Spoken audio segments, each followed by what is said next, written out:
In the quiet suburbs of Seattle, a man lived a seemingly ordinary life. A devoted worker, a husband, a neighbor. But behind that calm appearance was a disturbing truth.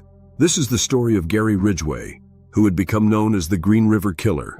Over 2 decades, Ridgway was linked to dozens of unsolved disappearances. Today, we look deep into his life, the investigation that spanned years, and the justice that eventually arrived. Gary Ridgway was born in 1949 in Salt Lake City. From a young age, he struggled academically and socially. His school performance was poor, and he was often described as quiet and awkward. He grew up in a troubled home where tensions ran high. Gary's relationship with his mother was complex. She was known to be strict and controlling. His father worked long hours as a bus driver and frequently spoke in negative terms about certain communities and professions, which would later influence Gary's views. These early experiences left a deep psychological imprint. After high school, Ridgway joined the Navy and was stationed overseas. While abroad, he visited various nightlife districts, an experience that shaped many of his beliefs. Returning home, he settled in Washington State, took a job as a spray painter for a truck manufacturer, and lived a quiet, working-class life. He married and divorced twice before remarrying later in life. To those around him, Gary seemed like a normal man, religious, punctual, soft-spoken. But beneath that surface, his personal life showed signs of turmoil, and he began to act out in secret. In 1982, a disturbing pattern began to emerge. Along the Green River near Seattle, the remains of young women began appearing. Many of the victims had been reported missing and were part of vulnerable populations. The scenes shared common elements, isolated locations, and evidence suggesting foul play. Local authorities quickly realized these weren't isolated incidents. They were looking at a series of related cases. With few leads and increasing public fear, a special task force was formed.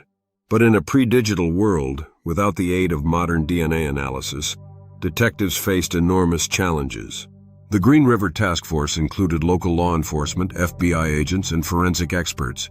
They pored over case files, mapped locations, interviewed witnesses, and tried to identify patterns. Gary Ridgway was interviewed early in the investigation. He had a history of visiting the areas where several women had disappeared, and he had been in contact with several potential victims. But he was polite, cooperative, and had no criminal record. He even passed some initial tests. Without concrete evidence, the investigators had to let him go. As months turned into years, more individuals went missing under similar circumstances. Each discovery was heartbreaking. Families waited for answers that never came. The task force considered many suspects. Some were arrested and later released. All the while, the true perpetrator continued to live a double life, working his job, maintaining his relationships, and avoiding suspicion.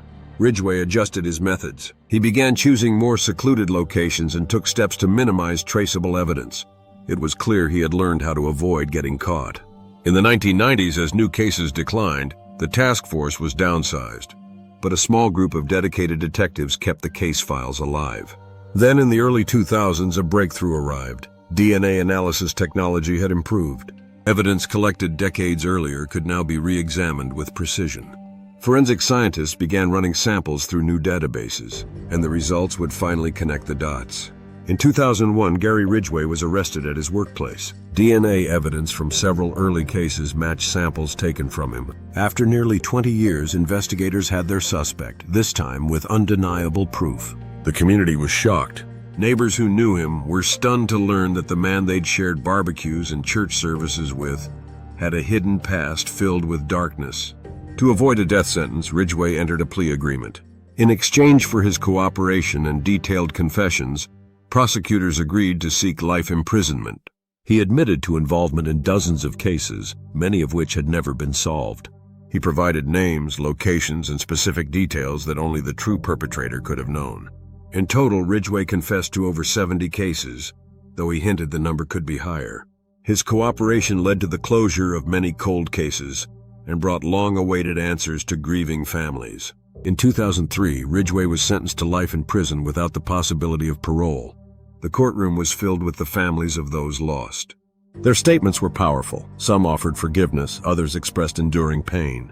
He showed little emotion, but the hearing gave families a chance to speak their truth. And for many, it marked a beginning of healing. Gary Ridgway remains in prison today serving his sentence. His story serves as a warning. how someone can live among us, hiding a life of unspeakable cruelty behind a mask of normalcy.